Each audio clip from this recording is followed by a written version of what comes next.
So there was a 2016 study that looked at people with healthy skin and people with acne, and they were like, can we pick out something that's consistently different in their microbiomes that maybe can indicate whether you're going to get acne or you're acne prone? The one difference they found was that there are acne phage that live on healthy skin that are completely absent or mostly absent on acne skin. They're very hard to find on acne skin. They're abundant on healthy skin. Do you want to wake up feeling like you're stepping into who you're meant to be, into the best possible version of you? What if I told you that the key to your best life, health, and happiness are all around you? You just have to find what works for you. I'm Hope Pedraza, and I believe that there isn't just one way to live a healthy and meaningful life, and that all you need is a little inspiration to make changes that last from the inside out. Each week, I'll be sharing tangible tips and inspirational interviews to help you on your journey. These are the steps to take to improve your life and live with purpose. This is Hopeful and Wholesome.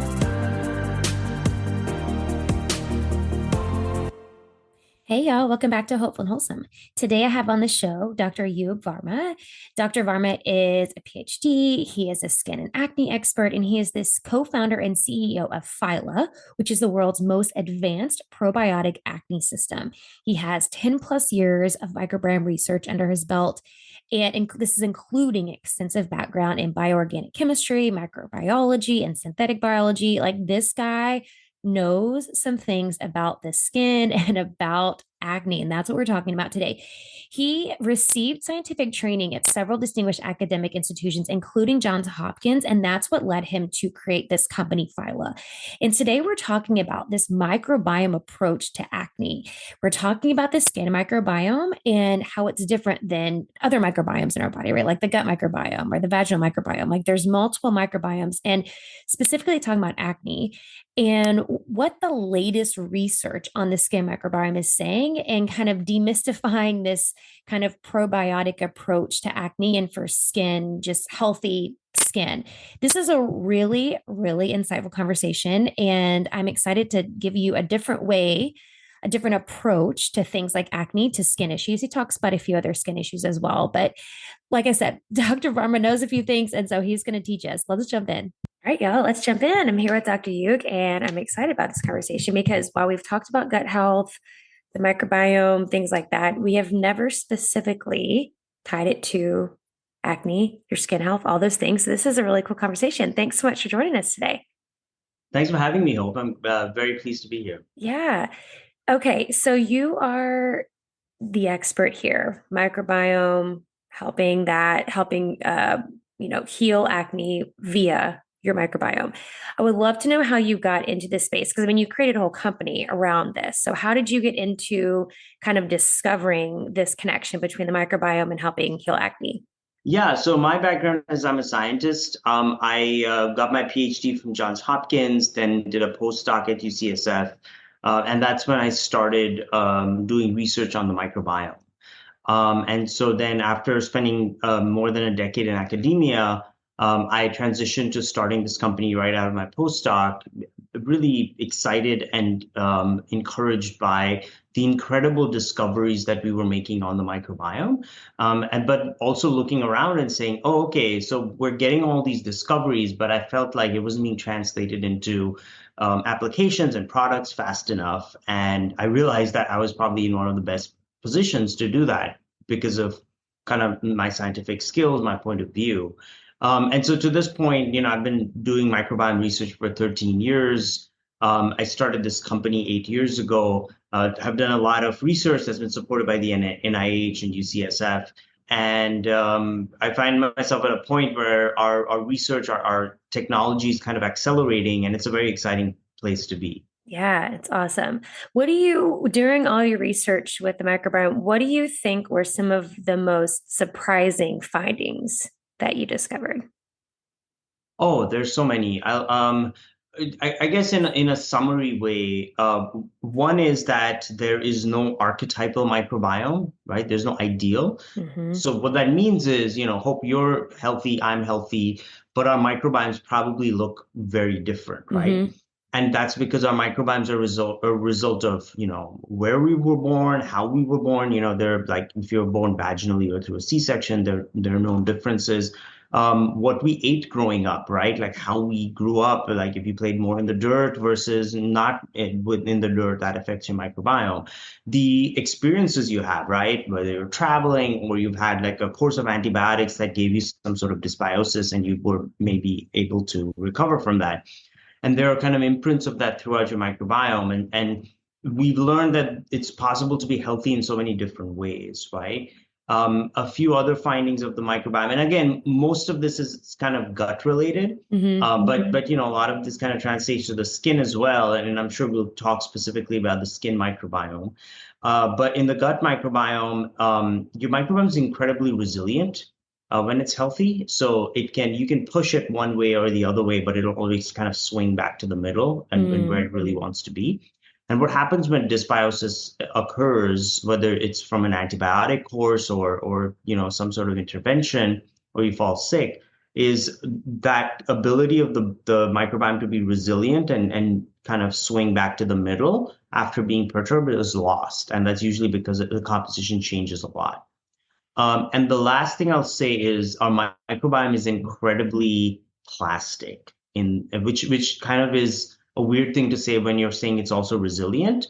But what that means is that a professor I knew, he joked that you are what you eat, and that's now literal because now we know about the microbiome, and microbiome is what you feed it, right? And what that means is, if you're vegetarian or vegan, you have a certain microbiome. But if you start eating meat, within a week, your microbiome will be indistinguishable from someone who has been eating meat like heavily all their lives. Wow. And then if you're eating meat and you stop eating meat and eat vegan or vegetarian for a week or two, that's enough for your microbiome then to completely switch to looking like one that's vegan or vegetarian. And so it's really fascinating how this kind of newest organ of our body, as many people call it, is something that's just so fascinating, holds these kind of endless mysteries, and we're just scratching the surface. Yeah. And that does lead me to what I wanted to ask you about next, because there is so much to that. But like you mentioned, you were specifically speaking some of those things about the gut microbiome, alluding to that there's the skin microbiome, like there are microbiomes not specifically for the gut. So can you speak to that? Like when we're talking about microbiome, like what are the different layers, aspects of that? Yeah, absolutely. So, just like it's very helpful to think of microbiome and different types of microbiomes as kind of an ecological thing, right? Because that's what it is. It's a community that's interwoven, interdependent, and a web, right? Just like you have forests, right? You have plants in the desert, you have temperate forests, you have grasslands, you have rainforests, all sorts of, you have, forests under the sea, kelp forests, and all of that. So that's exactly what the gut bacteria are pretty unique. They're mostly made of anaerobic bacteria because it's inside your body and there's not any oxygen. They feed on, a lot of fibers and a lot of polysaccharides. Obviously, they make a lot of molecules that make us happy. And the skin microbiome is kind of like a desert landscape in the sense that your skin, for the most part, is a very dry, low pH, like acidic environment. There's not a lot of nutrients on it. It's exposed. It's kind of there's a lot of variability in terms of temperature and all sorts of other factors. And we think of the skin as kind of this flat surface, but especially on our face, which is where we get acne, it's actually got a huge amount of surface area because it's punctuated by these pores, right? The pores from which our hair comes out. And these pores are thought of as kind of narrow, deep wells where they're kind of an individual microbiome site on its own. And there's not a lot of crosstalk between pores. So it's a really unique environment. And there's broadly three types of skin microbiome. There's the wet, the dry, and the oily. So the oily or the sebaceous microbiome is on your face, your upper chest, your upper back. That's, of course, also where you get acne. The dry is most of the rest of your body. It's your arms, your legs, your torso, your back. And then the wet is kind of your armpits, your axilla, your groin region. And your feet are kind of a fourth microbiome, but they're very unique. But Mhm. that's kind of the lowdown. Yeah, yeah, that's so fascinating. So when we're talking about the skin, what like being like a totally different environment, right? Than we think of the gut microbiome. What challenges that bring about? Like how does because I mean, obviously, we know that acne happens on our skin, but what makes it because I find when like acne is such a I mean, I guess like anything else too. I feel like acne is such a complex thing. There's so many things to look at. Like, is it your hormones? Is it, inflammation? Is it like something on the environment? Which is, I mean, I could say the same for the gut too. It's complex. So I guess my question is, what makes the fact that this environment is so much different than like your gut microbiome? What are their own specific challenges that you find with the skin microbiome? Yeah, I mean, speaking of kind of acne, which is, the number one skin condition in the world, Hmm. more people suffer from it than anything else. 85% of us get it at some point in our lives. Dermatologists see it more than any other condition that they see. And so it kind of behooves us to start from acne, right? And so Right. acne, as you said, is a very complex disease. It's affected by many factors, and we know that, like diet, stress, and hormones, and genetics. But actually, what the microbiome research has taught us is that when you look at it through the lens of the microbiome, all of those can be resolved. And the prime cause that's driving acne is the overgrowth of one bacteria on our skin. Now, Mm. this bacteria is Cutibacterium acnes, and it's really fascinating because it's this anaerobic bacteria that grows on our skin, which is the one organ that's flooded with oxygen all the time. Hmm. But it grows in these pores at the bottom of the pore, and that's why, like, when your pores get plugged, that's what is an Mm. important path to acne, because then you've plugged the pore, it's anaerobic, then the bacteria start growing. Right. Now, you have C. acnes on your skin. I have C. acnes on my skin. Every adult listening to this podcast has C. acnes on their skin. And so it's very important to know that just having this bacteria doesn't mean you'll get acne, because this bacteria is a natural and important part of our skin microbiome. It's only when it grows out of proportion and causes an imbalance in the Mm. microbiome that your immune system actually detects it and sends out inflammation to Right. combat that. And that inflammation is basically the pimples that we see with acne. That's all it is, That's crazy. right? So when in balance, no acne, you've got great skin. When you're out of balance, it causes acne. Um, so there was a 2016 study that looked at people with healthy skin and people with acne, and they were like, can we pick out something that's consistently different in their microbiomes that Right. maybe can indicate whether you're going to get acne or you're acne prone? The one difference they found was that there are acne phage that live on healthy skin that are completely absent or mostly absent on an acne skin. They're very hard to find on acne skin. They're abundant on healthy skin. Hmm. Now, what are phage? Phage is short for bacteriophage, and these are organisms, they're viruses that kill bacteria. They feed on bacteria, bacteria are their food, and they're all over the place. They're in seawater, they're in soil, and billions of phages are in our body and pass through us every day.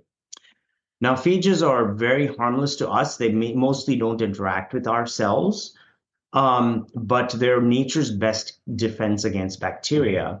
And they're also very, very specific. So the acne phage or the C. acnes phage only kills and can only eat C. acnes and nothing else, which makes them very interesting that you can now target the bad bacteria without killing the good bacteria, right? So Hmm. no collateral damage, you're getting to the root cause of the problem. Now, this observation that healthy people have these C. acnes phage that are killing the acne bacteria and keeping it under control is very interesting, because I'm sure we all know those annoying friends who have perfect skin and just don't wash their face but never get acne. And meanwhile, the rest Yes. of us are obsessing over every part of our face and like wondering, I'm doing everything right, why do I still have acne? Yes. Well, the answer could be that they have acne phage and the rest of us don't, right? And so starting from this point, we thought, well, what if we put this in a bottle, right? What if we took this naturally occurring thing that some people happen to have and others don't, put it in a bottle so everyone can add it to their microbiome. It becomes a natural part of your microbiome, and it can balance your skin in a completely natural way, getting to the root cause without giving you any skin damage, right? Mm. And the fact is that all acne products are antibacterial in nature.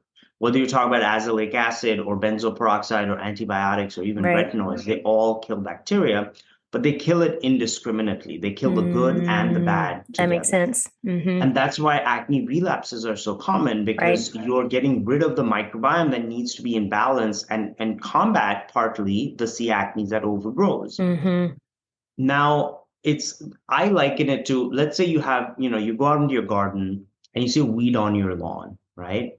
What are you going to do? You're not going to pour gasoline all over your lawn and set the whole thing on fire, get rid of the weed. That's Yeah. ridiculous. Yeah. But that's what we're doing to our microbiome. We're setting it on fire Mm. every day to get rid of this one overgrowing, Yep. member.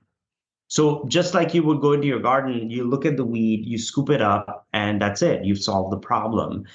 That's exactly what our technology does. It kills only the bad bacteria without hurting the good bacteria. Mm.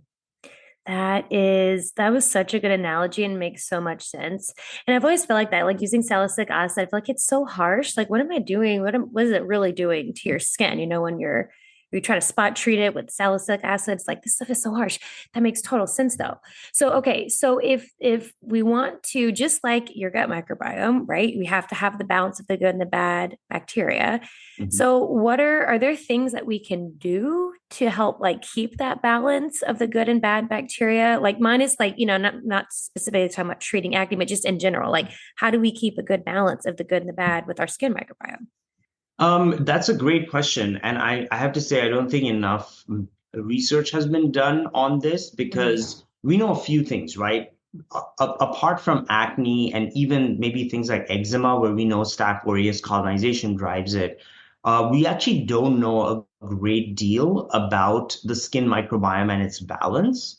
And some of that is that it's not as delicate an issue as it is with the gut microbiome Right, right, because the skin microbiome has fewer members, it's less complex, right. and it's just generally a more simple microbiome. And for the most part, it's pretty self-regulated. There's not a lot of different, sometimes you eat certain foods and you feel, I know, a little bloated, a little gassy, and there's a Hmm. thousand different ways you can feel that indicate that you have a gut imbalance from Right. like didn't drink enough water, I had too much spicy food, blah blah blah, too much meat, too little fiber, etc.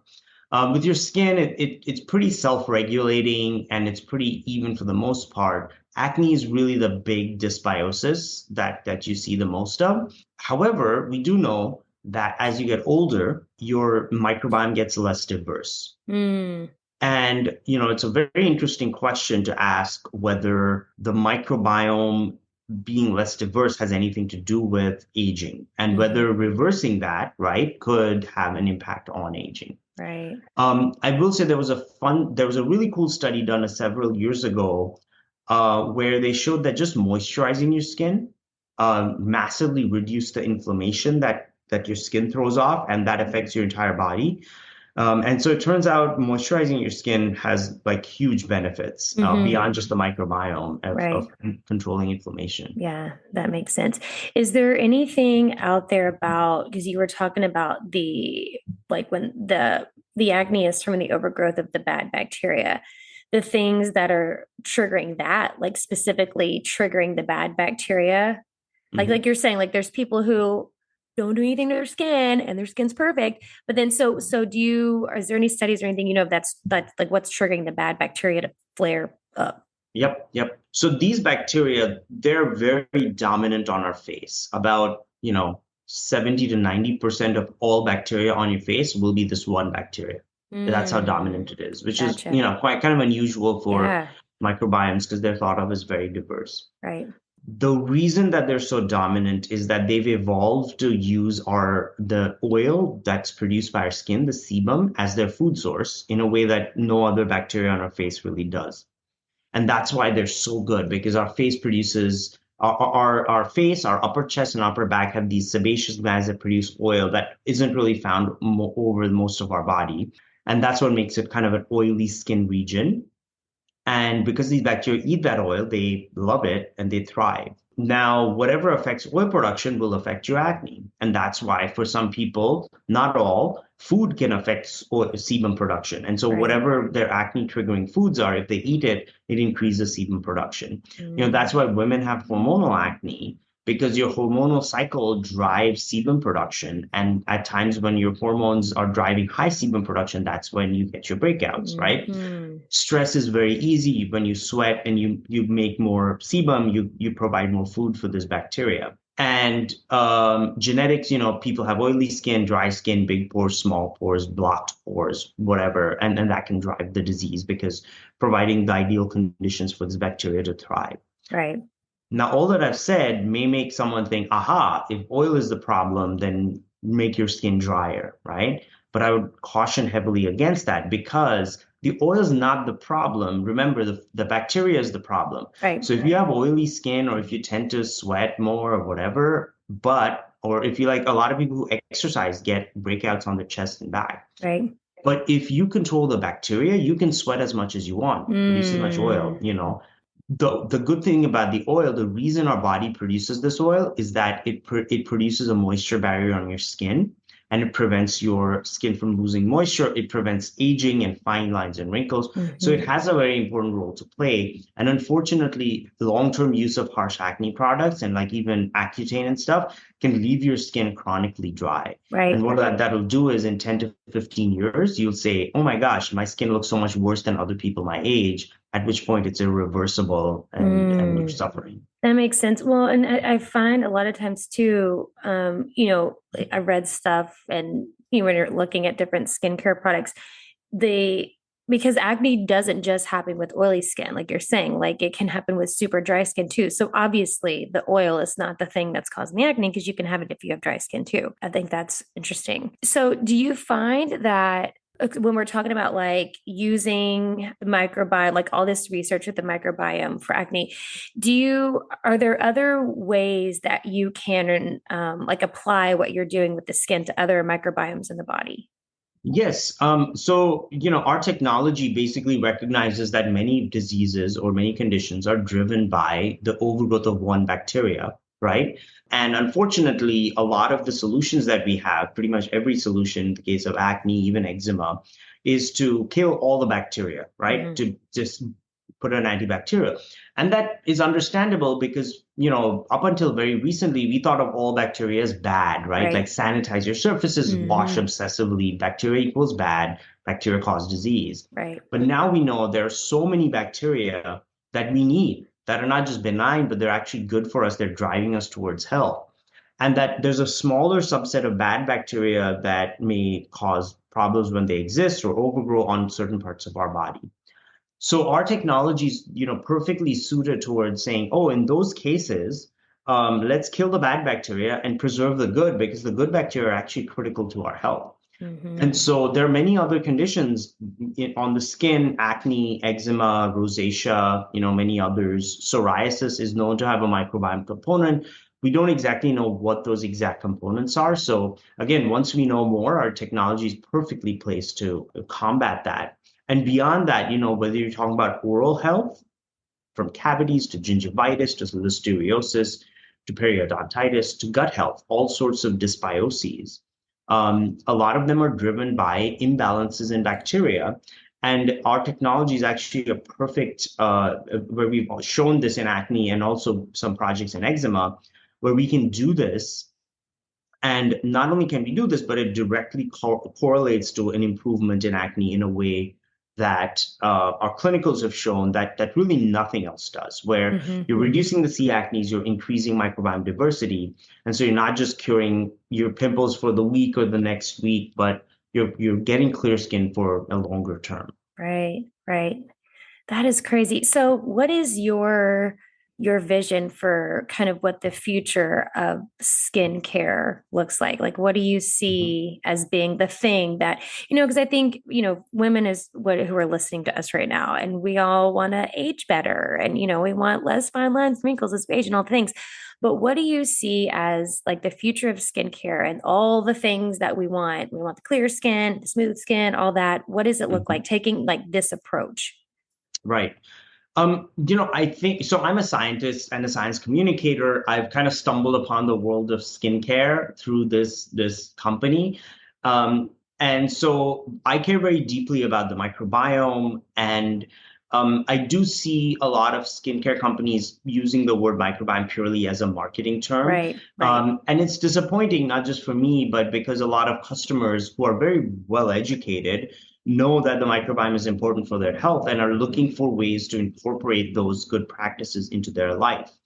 And I think it's very important for companies like ours and brands in general to use this technology or any kinds of technology like this very responsibly, right? And not just call anything a microbiome or probiotic skincare.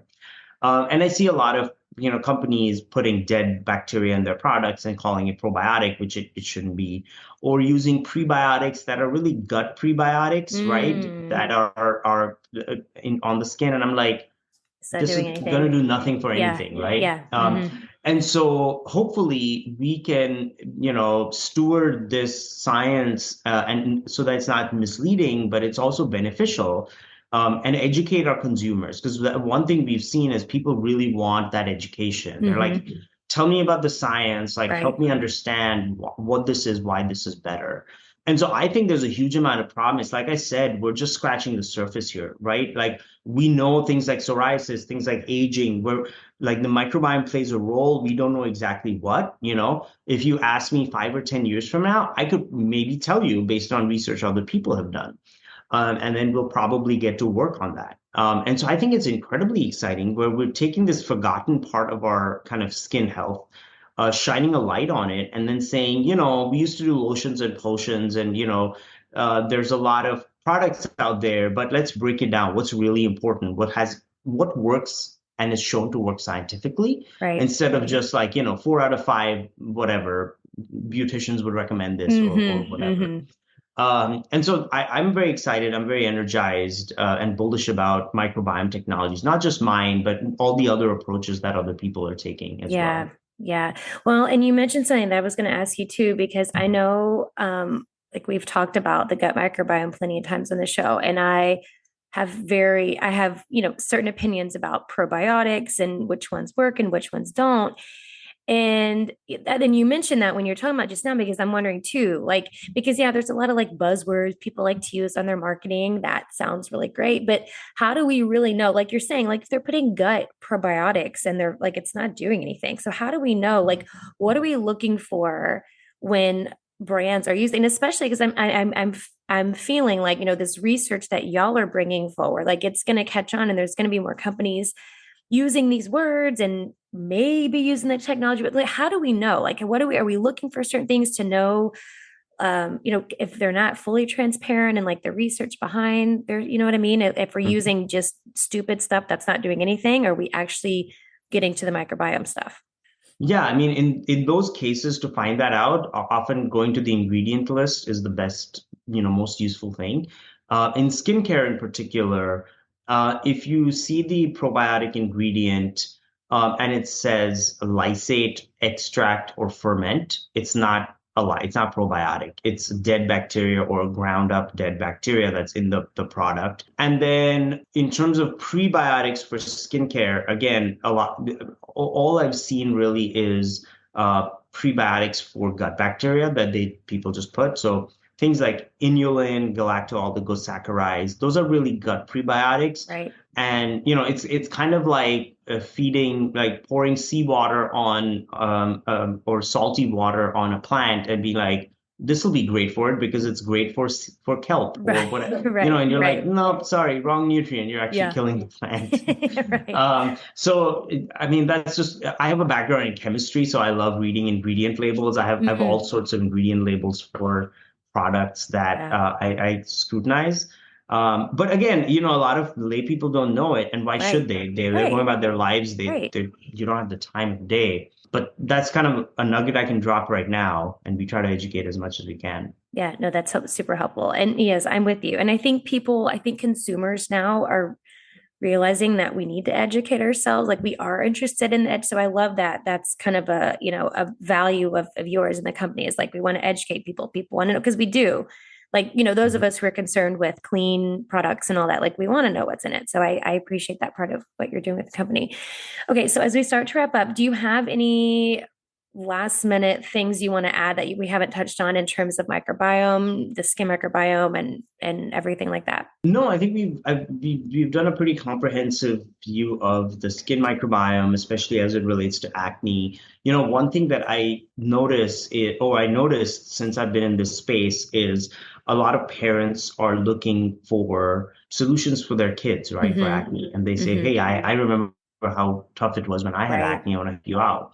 Right. And they look around and they're really disappointed when they see that nothing has changed. There are no new ingredients, there are no new actives, there are no new products per se since they were kids. Yep. And that's because we haven't had a big innovation in acne since the last 40 years, since retinoids were introduced and Accutane, right? And so they're now thinking, oh my God, I'm going to give the same toxic, harsh products that I hated putting on my skin and I had such a rough time with, and I'm going to have to give it to my kids. And so we have a lot of parents saying, hey, I really don't want to go nuclear on my kid's skin and have them try these harsh products. Right.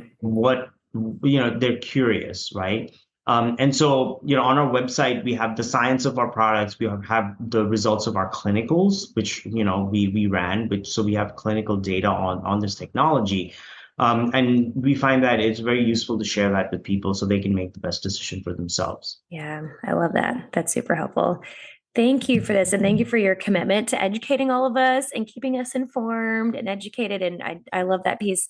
I do have one more question that I want to ask you that I like to ask everybody as we wrap up. But before I do that, can you let everybody know where they can find out more about your company and everything y'all are doing, your research, your products, all that stuff?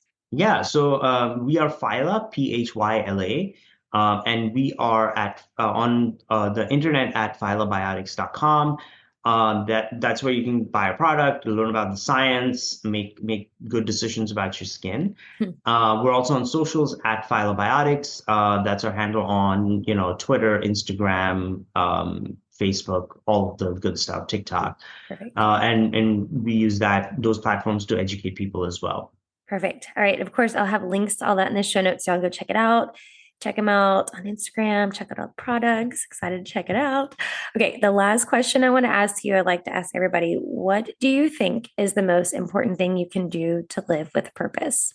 I was listening to this thing yesterday and they said, and this is really hard to do, but it's really important to be grateful. And it's also the hardest thing because as people, as human beings, we get used to whatever we have, right?